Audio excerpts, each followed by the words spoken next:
Savile has been one of Britain's leading disc jockeys from the late 50s to the present day. He starred in numerous top television shows, and at the height of his fame he gained huge media attention, taking part in marathon walks to raise money for charity. Then he had an idea: why not actually sponsor a hospital? I met Jimmy recently at his hospital, the National Spinal Injury Centre at Stoke Mandeville, north of London.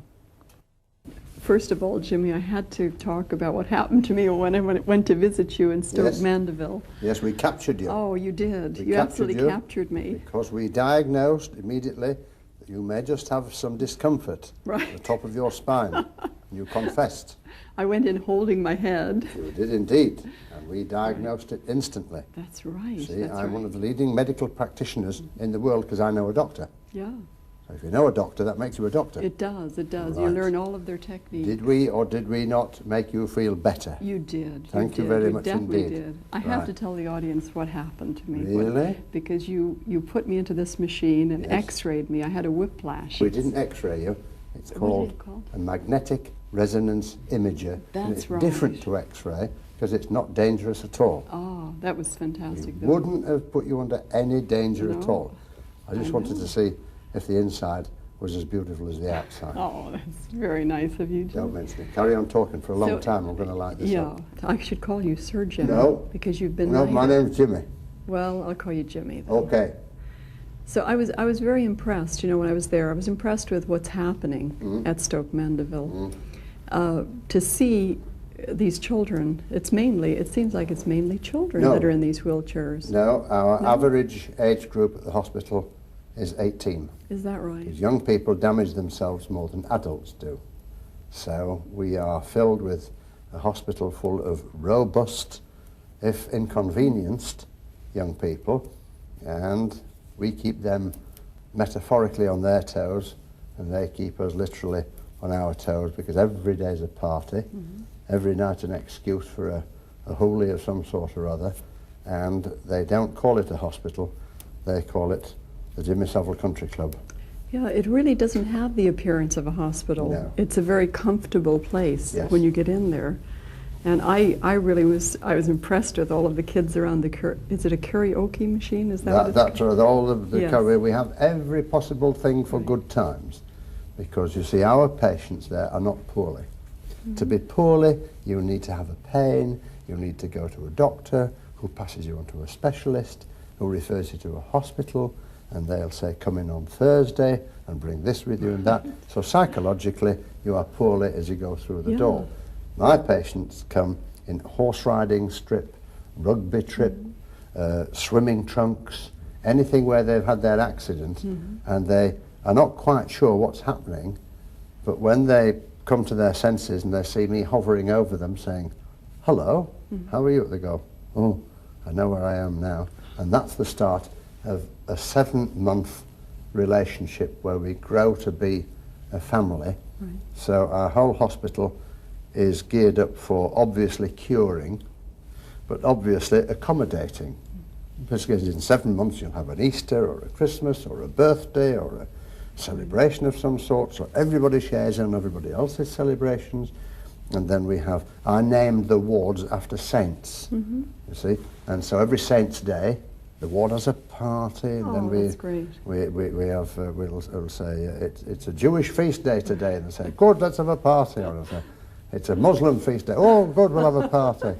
So that's fantastic. We often have consultants coming tearing out of rooms and saying, can you turn it down? I can't get on with my work. And I say, well, go and work in a hospital then. Good for if you want it quiet and cathedral-like.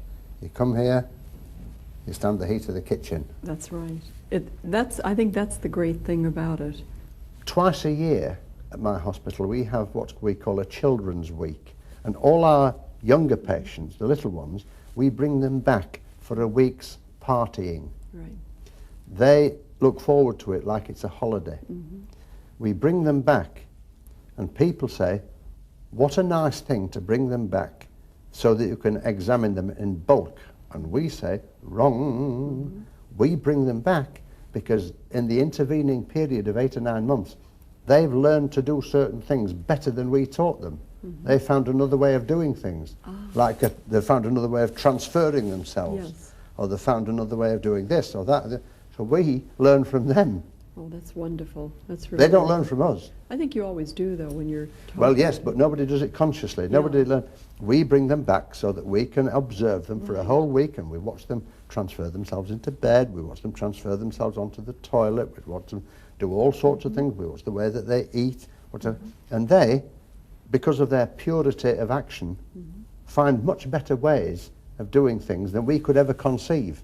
Oh, that's great. So we draw from them. So it's a constant, we give to them, they give to us, we give to them. It's a constant two-way traffic. That's the great thing about that hospital. Yeah, it's is beautiful. the warmth, you know, that you've put into it. It's tremendous. It's a world-famous, Stoke Mandeville spinal unit is a world-famous unit because that's where it all started in 1946. Because in 1946 there was a very wonderful medical person called Ludwig Guttmann, who was a refugee. And at the time it was the war. Before you were born, of course, and before any of your viewers were born. But there it was, with aeroplanes crash landing and things like that, and there was lots of whiplash about. And Ludwig thought, what a terrible waste of marvellous young people, that their bodies should be immovable to a degree, but their brains are still marvellous brains, because they've been trained to be marvellous brains. Airline pilots and things like that, flying the bombers and the fighters and all that sort of stuff. So he evolved a system to bring back a tremendous amount of life, movement and hope to people whose bodies were partially or completely paralysed. And that system is the same system that now goes right around the world.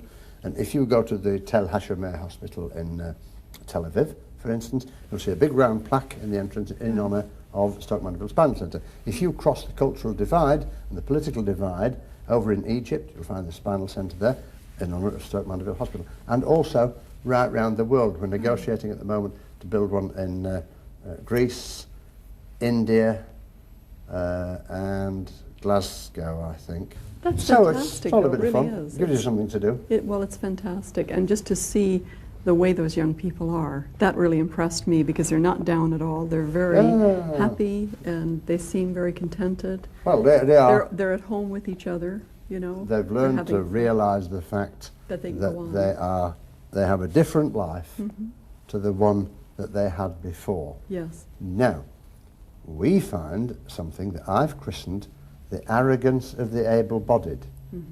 Because we people who are able-bodied think that's the way life is. So we assume a certain arrogance, right?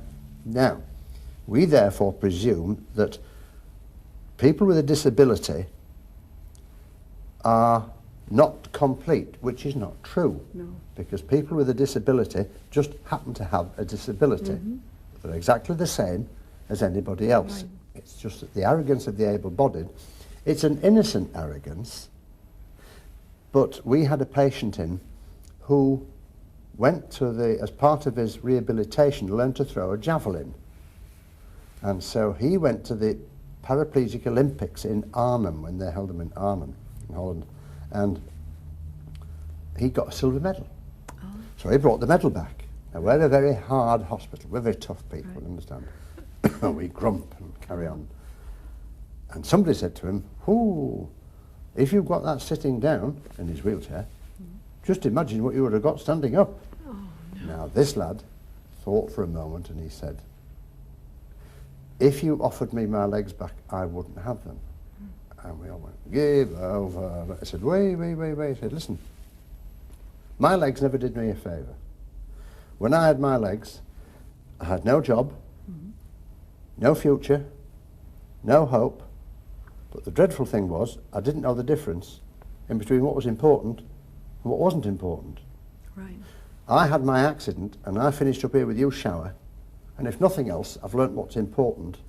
Right. And suddenly I've been to a foreign country and I've been on a rostrum like you see on the television, and I've got this silver medal." He said, "You can stick to the legs." He says, "I don't want them back." He says, "Because this is a much better life." And he actually meant what he said. It's a great attitude. So you see, the arrogance of the able-bodied, we never presumed that anybody would want to do that. But before you judge, be careful. That's right. How did you get involved with the spinal hospital? Well, with that particular hospital, I just called there 20-odd years ago to give some prizes away. You did? And that's all. Got involved. Had to go back to see the patients I'd made friends with on that visit the following week, and then I went back the following week, and I went back the following week, and they said, listen, how about, because they realised I might just be useful to them, they said, how about we give you a room so that when you come here you can stay? I said, where's the room? They said, in the nurse's home. I said, you're on. You're on, I said. And I've lived in a room 12 feet long and 8 feet wide for the last 24 years in the nurse's home, and it's hell. I can imagine. Oh, it's hell. Oh.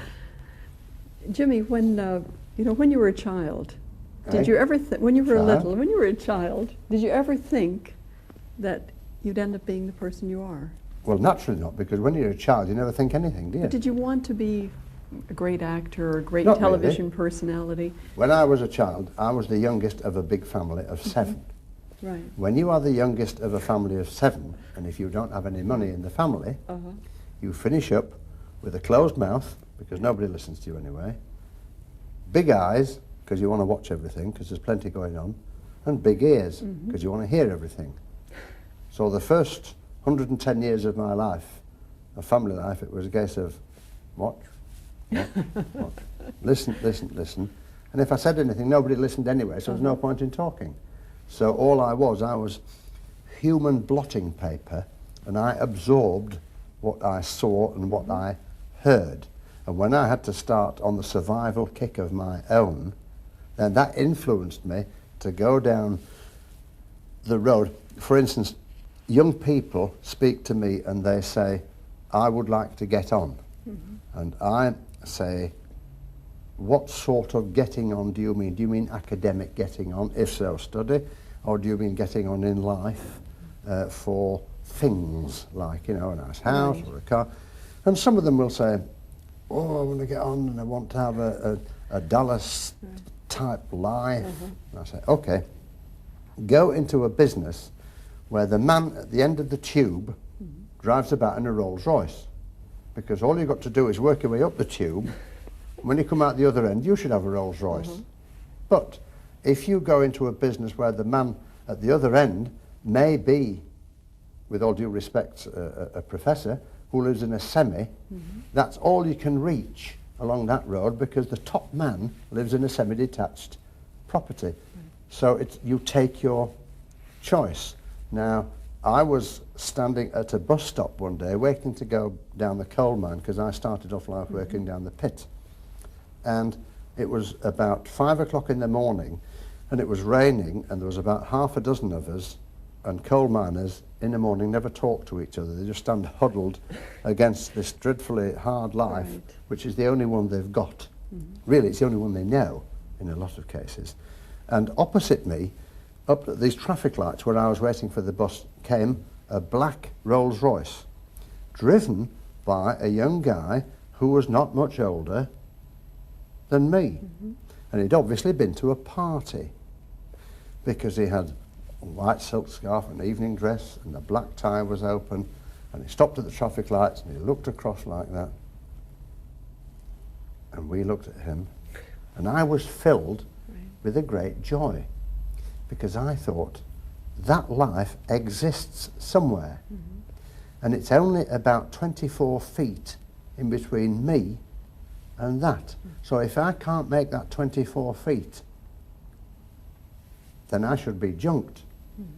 And so mentally, success and a Rolls Royce was only 24 feet away. It made it attainable.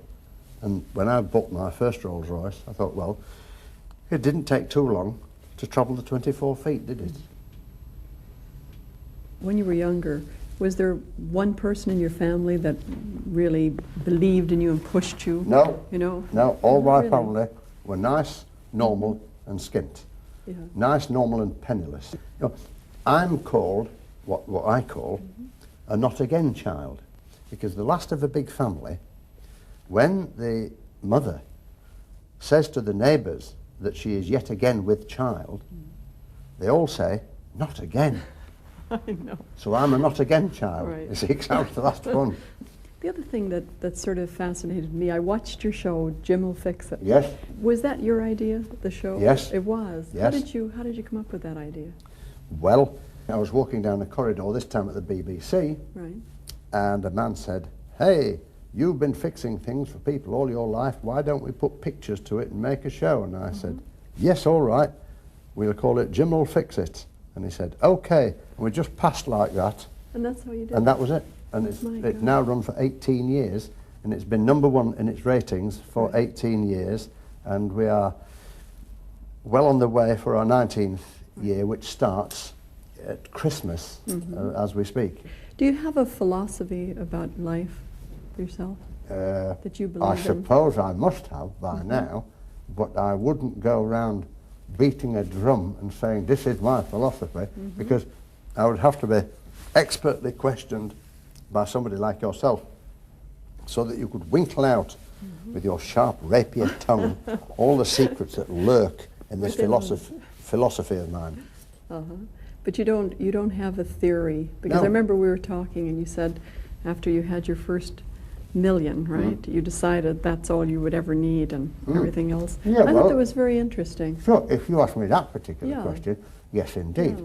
When I started to find in the showbiz world that money was plentiful, I thought to myself, well, I'll tell you what, let's set a goal to be a nice, modest millionaire. Right. A modest millionaire, I think, is somebody with £1 million that they don't need in the bank and enough over to let them live day to day. So the £1 million is there. So that's what I call a modest millionaire. So for me, I passed that some time ago, and I made sure that I didn't get hooked, like you see so many people get hooked Yeah. on the acquisition of money in bigger and bigger and bigger lumps, because as you do that, you can run the risk of being less and less and less happy. So I try to balance it. If you've got £1 million stuck away, that makes you a millionaire. Thank you very much indeed, that'll do for me. Now, where comes the happiness? Do you chase happiness with the bottle, or the needle, or the happy dust? Or do you look elsewhere? So I personally looked elsewhere, and I worked out that a hospital, for me, was better than a disco. Because a disco closes, but a hospital never closes. So if I want to go and share myself with my patients in any one of my 3 hospitals at 3 o'clock in the morning or 3 o'clock in the afternoon, it's available. So now I have, to the casual observer, a total fun life, a life of happiness, but fiscally with enough, God willing, in the bank that you shouldn't be a burden on anybody for the rest of your life. You're not going to be a burden on your family, you're not going to be a burden on the state. And when you go to sleep or wake up, you do not have the worries that so many unfortunate people have, that they may have just overstepped the financial mark and finished up in a debt situation. I feel very much for those people, but I chose that to be a single fellow would make life easier for me. And you know my definition of a bachelor? A bachelor is a man who never makes the same mistake once. But I tell you, you share yourself with so many people, because Yes, when I was my there... case comes up on Thursday. Well, no, when I was at Yes. Stoke Mandeville, I was very impressed by that, Jimmy. I mean, I have to, joking aside, I like the way you can't- share with people. I can't not joke aside, you see. No, That's my no. fault. Is I that share right? with nurses at the drop of a hat. You do. Yes. But also with the children. You know, they say that you don't like kids. Hate them. Oh, Hate them. come on. I do. Well, then do. why do they gravitate towards you so much? Because they know that I don't like them. Because it's they know. It's an attraction of opposites. Ah. Oh, yeah. And you don't talk down to them, I noticed that. No, because I don't like them. Oh, well, they sure like you. Well, that's Must be all right. They something can that do you're doing they right. can do what they like. But I would never gravitate towards that age group, because not being paternal, I don't have the same, how shall we say, the same appreciation of a kid that size as a paternal or maternal person would have, because I've built myself not to be that way. So kids, sure, if a kid is polite, if a kid is right, or if a kid comes on my TV show, we have a relationship which is almost like a standoff. I don't say yucky things to the kid, and the kid had better watch what he or she says to me, because otherwise I jump down the throat. Right now, there's no malice in that, and they appreciate that enormously. So we both know where we are. That's why I hate him. Jimmy, if a young person that was leaving school came to you and you were going to give them a little bit of advice, what do you think it would be? It's very difficult to give a young person advice, because you can give them advice about any mistakes they may have made, because they may remember those mistakes they've made. But it's difficult to give them advice about something of which they have no concept, because the brain cannot really accommodate what the brain cannot conceive. So you have got to be careful about the sort of advice. What I would say to them would be that the world is full of people who made it. If they want to make it, they have to keep taking stock of themselves about once every 3 months or a year or whatever, to make sure they're heading in the right direction. And to make it is rather like a conical shaped mountain, okay? So they want to get to the beautiful pinnacle at the top that's in the sunshine, and that's where they want to be, and they're in the valley, okay? So they say, there's the pinnacle, I want to reach that pinnacle. So off they go, charging up the slope. Now it's hard to go up a slope. And there are bands of clouds all around this mountain, right? So they get into the cloud and they don't know where they're going. They can't see the top, it's disappeared, and they're not quite sure. All they know is it's very hard, very tough to keep going up. So a lot of them go, oh, this is hard. Good heavens, it's a lot easier going down. So they turn around and go back down again. And then they say, wait a minute, there's that pinnacle. Yeah, that's it. Whoa! So you get past the first bank of cloud, and then you say, hey, there's the top. Terrific. Then you come in the second bank of cloud, and it's much easier to go down. So I say, try to keep that sort of thing in your mind, and when it gets tough, and you're not quite sure, well, keep going, because tough has got to be good if you want to get up there. And they understand that sort of thing, because that's a picture. Exactly. It's hard going up to success, it's easy coming down, and these banks of cloud or mist mean that you can't see.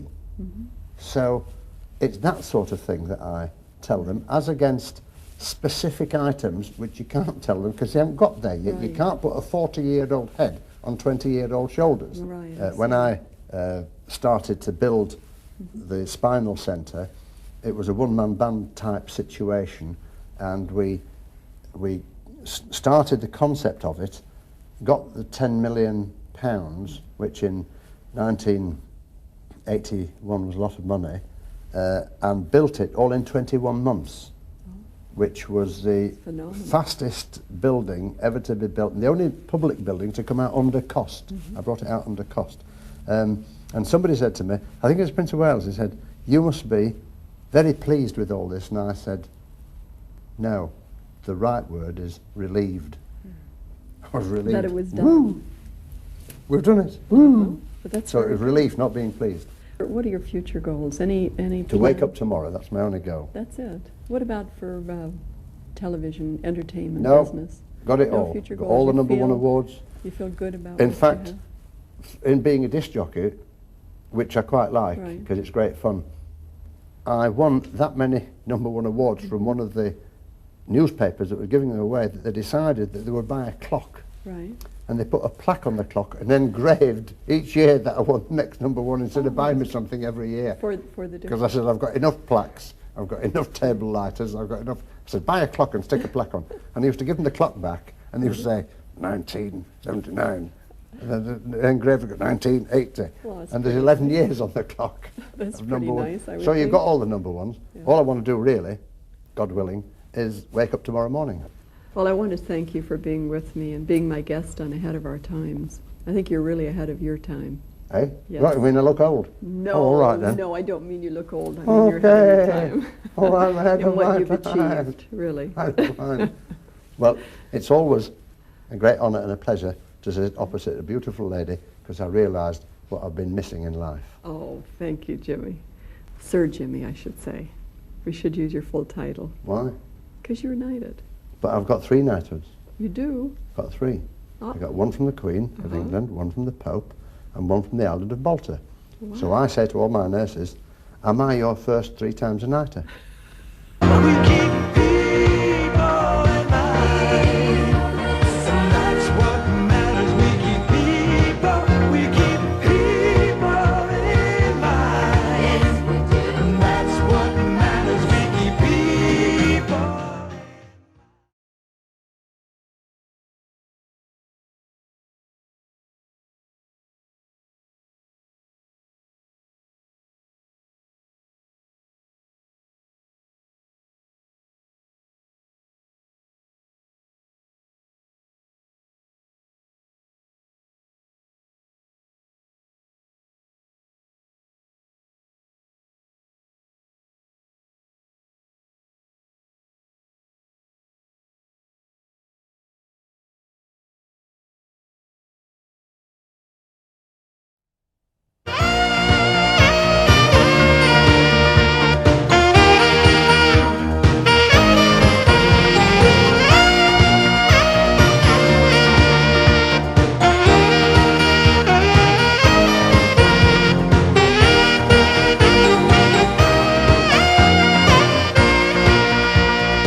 Jimmy Savile has been one of Britain's leading disc jockeys from the late 50s to the present day.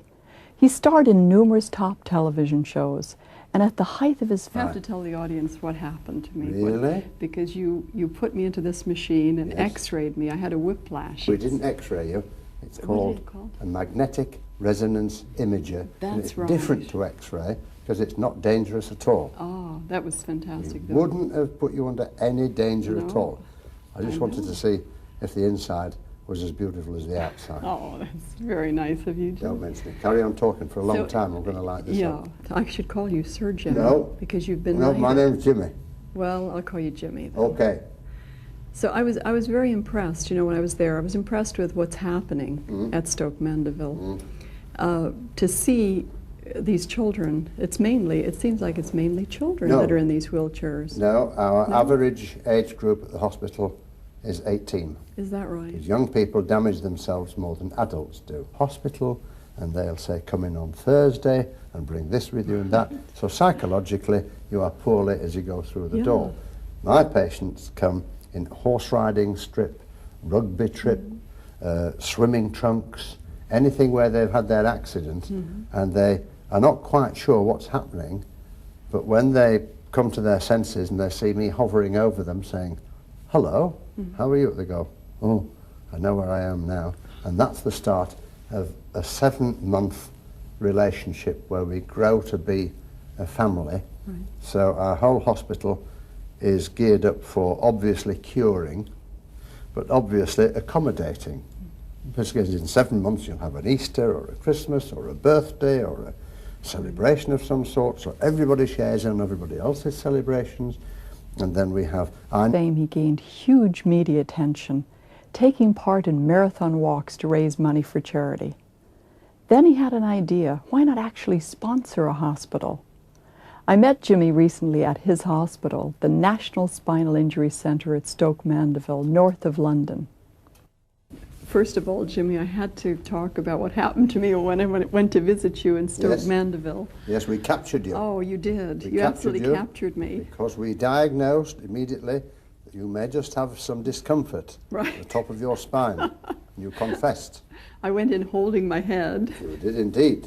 And we diagnosed it instantly. That's right. See, I'm one of the leading medical practitioners in the world because I know a doctor. Yeah.